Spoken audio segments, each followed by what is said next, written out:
காட்டுல ராணியும் அவங்க பையன் ஜக்குவும் வாழ்ந்துட்டு வந்தாங்க. அம்மா, இன்னைக்கு நான் புறா அங்கிளோட தோட்டத்துக்கு தான் போக போறேன். அங்க ரொம்ப சுவையான மாம்பழங்கள் இருக்குமா. மகனே ஜக்கு, அந்த புறா கொஞ்சம் மோசமானது. கொஞ்சம் பார்த்து மாம்பழங்களை சாப்பிட்டுட்டு அம்மாக்கு ஒரு. அம்மா, நீங்க கவலைப்படாதீங்க. எனக்கு எப்படி அந்த பழத்தை எடுக்கணும்னு நல்லாவே தெரியும். நான் போயிட்டு வரேம்மா. ஜக்கு, நீ மட்டும் தனியா போகாத. அந்த பக்கத்து விட்டு சோனாவோட பையனையும் கூட்டிட்டு போ. ஜக்கு அவங்க அம்மா கிட்ட பேசிட்டு ராஜுவை கூப்பிட அவங்களோட வீட்டுக்கு பறந்து போச்சு. ராஜு, இங்க என்ன பண்ணிட்டு இருக்க? வா, சீக்கிரமா நம்ம போய் ஜாலியா விளையாடலாம்.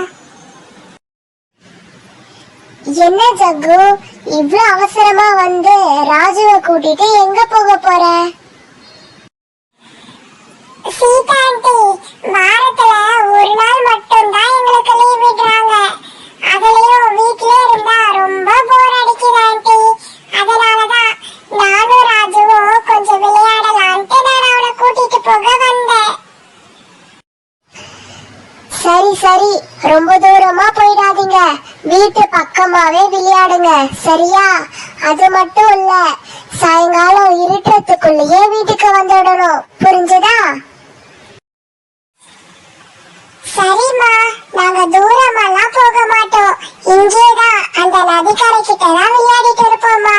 சரி, நாங்க போயிட்டு வரோம். இவங்க ரெண்டு பேரும் வீட்ல இருந்து கிளம்பி ஒரு மரத்து மேல போய் உட்கார்ந்தாங்க. ராஜு, உனக்கு ஒரு விஷயம் தெரியுமா? புறா அங்கிளோட தோட்டத்துல நிறைய மாம்பழங்கள் பழுத்திருக்கா. அது ரொம்ப சுவையா இருக்குன்னு நான் கேள்விப்பட்டேன். வா ராஜு, நம்மளும் போய் அந்த மாம்பழத்தை சாப்பிடலாம். ஜக்கு, எனக்கும் மாம்பழம் சாப்பிட ஆசைதான். ஆனா என் கையில காசு இல்ல. ராஜு, இப்ப யாரு சொன்னா பணத்தை கொடுத்து மாம்பழம் சாப்பிடணும்னு? அப்படி கிடையாது. புறா அங்கிள் அசந்த நேரமா பார்த்து ஒரு ரெண்டு மாம்பழங்களை மட்டும் நம்ம எடுத்துட்டு வந்துடலாம். ராஜு, அடுத்தவங்களோட பொருளை திருடுறது ரொம்ப பெரிய தப்பு. எங்க அம்மா சொல்லியிருக்காங்க, எக்காரணத்தை கொண்டும் யாரோட பொருள் மேலையும் நீ ஆசைப்படக்கூடாதுன்னு. நான் வரமாட்டேன் ஜக்கு, நீ வேணா போயிட்டு வா. சரி ராஜு, உனக்கு வேணாம்னா விடு. ஆனா என் கூட மட்டும் சும்மா வந்து நில்லு. நீ வேற எதுவும் பண்ணாத. எனக்கு தேவையான மாம்பழங்களை நான் சாப்பிட்டுட்டு நம்ம அங்க இருந்து பறந்து வந்துடலாம். சரி ஜக்கு, உன் கூட மட்டும் தான் வருவேன். ஆனா அந்த மாம்பழத்தெல்லாம் நான் சாப்பிட மாட்டேன், புரிஞ்சுதா? அங்க வந்து என்னை கட்டாயப்படுத்த கூடாது. சரி ராஜு, சீக்கிரமா வா போலாம். இவங்க ரெண்டு பேரும் புறாவோட தோட்டத்துக்கு பறந்து வந்தாங்க. ஜக்கு அந்த மாம்பழங்களை பார்த்ததும் உடனே சாப்பிட ஆரம்பிச்சது. ராஜு ஒரு மரக்கிளை மேல உட்கார்ந்துட்டு இருந்தது. ஜக்கு இப்படி மாம்பழங்களை சாப்பிட்டுட்டு இருக்கும் போது அந்த வழியா தோட்டத்துக்கு சொந்தமான புறாவும் பறந்து வந்துட்டு இருந்தது.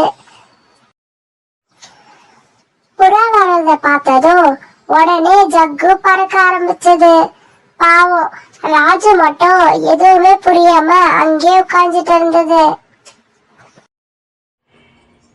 சின்ன பறவையே, உனக்கு எவ்வளவு தைரியம் இருந்தா என்னோட தோட்டத்துல இப்படி திருட வருவ? இரு, உன்னை நான் என்ன பண்றேன்னு மட்டும் பாரு. புறா அங்கிள், நான் சொல்றத கொஞ்சம் கேளுங்க. நான் உங்களுடைய மாம்பழத்தை ஒண்ணு கூட நான் சாப்பிடல. நான் சும்மா தான் உட்கார்ந்துட்டு இருந்தேன். என் கூட வந்த ஜக்கு தான் இந்த மாம்பழங்களை சாப்பிட்டது. நான் எதுவுமே பண்ணல அங்கிள். நீ சொல்றதெல்லாம் நான் எதையுமே நம்ப மாட்டேன்.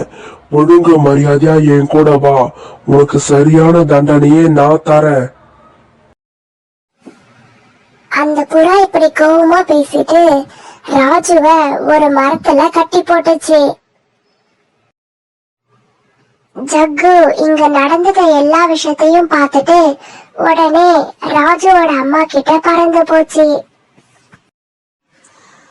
சோனா ஆண்டி, நான் ராஜு கிட்ட எவ்வளவோ சொன்னேன், ஆனா நான் சொல்றத எதுவுமே கேட்கல. ராஜு அந்த புறா அங்கிளோட மாம்பழங்களை சாப்பிட போனான். அந்த சமயத்துல புறா அங்கிளும் அதை பார்த்துட்டாரு. என்ன சொல்ற ஜக்கு? ராஜு மத்தவங்களோட பொருளை என்னைக்குமே திருட மாட்டான். இதுல என்னமோ நடந்திருக்கு. சோனா குருவி உடனே புறாவோட தோட்டத்துக்கு பறந்து போச்சு. அம்மா, நீங்க வந்துட்டீங்களா? நீங்களாச்சும் நான் சொல்றத நம்புங்க. புறா அங்கிளோட பழங்களை நான் சாப்பிடணும்னு நான் நினைக்கவே இல்ல. அந்த ஜக்கு தான் நான் எவ்வளவு சொல்லியும் என்னை கேட்காம என்னையும் கூடவே கூட்டிட்டு வந்துட்டாமா. என்னை தயவு செய்து புறா அங்கிள் கிட்ட இருந்து காப்பாத்துங்க. புறன்னா இதுல என்னமோ தப்பு நடந்திருக்கு. அந்த ஜக்கு தான் என்னுடைய பையனை இந்த நிலைமைக்கு கொண்டு வந்திருக்கா. தயவு செய்து என்னுடைய பையனை விட்டுடுங்க. சோனா, இவன் உன்னுடைய பையனா? எனக்கு அது தெரியாம போயிடுச்சு. இனிமே அந்த ஜக்கு கூட இவனை சேர வேணான்னு சொல்லு. சோனா ராஜுவை கூட்டிட்டு உடனே வீட்டுக்கு பறந்து வந்துச்சு. அம்மா, இனி நான் ஜக்கு கூட சேரவே மாட்டேன். அவன் என்ன அந்த புறா அங்கிள் கிட்ட மாட்டி விட்டுட்டு அவன் பறந்து போயிட்டாமா. இனிமே நீங்க சொல்றது மட்டும் தான் நான் கேட்பேன். ராஜு, உனக்கு எத்தனையோ முறை சொல்லியிருக்கேன் அந்த ஜக்கு கூட சேர வேணான்னு. இப்ப பாத்தியா, அந்த பழத்தை அவன் திருடிட்டு அந்த பழி எல்லாமே உன் மேல போட்டுட்டு பறந்து போயிட்டான். இனிமே வாச்சும் அவன் கூட சேராம இரு. இப்படியே கொஞ்ச நாள் போச்சு. ஒரு நாள் ஜக்கு ராஜு கிட்ட இப்படி பேச ஆரம்பிச்சது. ராஜு, உனக்கு ஒரு விஷயம் தெரியுமா? பக்கத்து காட்டுல சர்க்கஸ் போட்டிருக்காங்க. வாடா, நம்மளும் போய் ஜாலியா விளையாடிட்டு வரலாம். ஜக்கு, உன்னால நான் பட்டதே போதும். தயவு செய்து என்னை எங்கேயுமே கூப்பிடாத. நான் வரமாட்டேன். ஓ, உனக்கு அவ்வளவு ஆயிடுச்சா? சரி சரி ராஜு, இனிமே நான் உன்னை எங்கேயுமே கூப்பிட மாட்டேன். நான் தனியா போய் ஜாலியா விளையாடிட்டு வர போறேன். ஜக்கு அந்த சர்க்கஸ்ல இருக்க எல்லா விஷயத்தையுமே ரொம்ப ரசிச்சுட்டு இருந்தது. அந்த சமயத்துல ஜக்குவோட கண்ணு கழுகக்காவோட கடை மேல விழுந்தது. கழுகக்கா ரொம்ப சுவையான இனிப்பு பலகாரங்களை வித்துட்டு இருந்தாங்க. இந்த இனிப்பு பலகாரங்களை பார்க்கும் போது எனக்கு எல்லாமே சாப்பிடணும்னு தோணுது. என்ன பண்றது?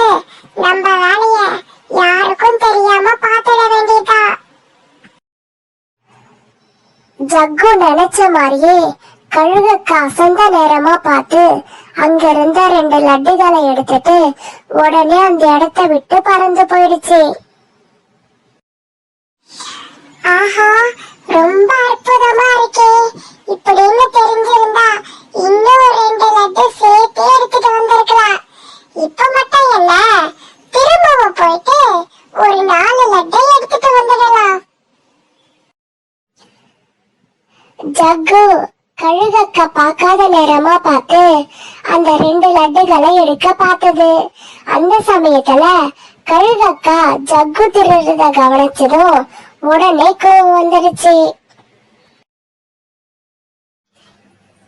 திருட்டுக்காகமே உன்னை நான் என்ன பண்றேன்னு பாரு. என்னோட கடையிலேயே வந்து நீ திருடுறியா? இவ்ளோ சின்ன வயசுல இந்த பழக்கம் உனக்கு தேவையா? இப்ப பாரு என்ன பண்றேன்னு. கழுகக்காவுக்கு ரொம்பவே கோவம் வந்ததால ஜக்குவை அடிக்க ஆரம்பிச்சது. வலி தாங்க முடியாத ஜக்கு அழ ஆரம்பிச்சான். ஆண்டி, நான் இனிமே இந்த தப்ப பண்ண மாட்டேன்.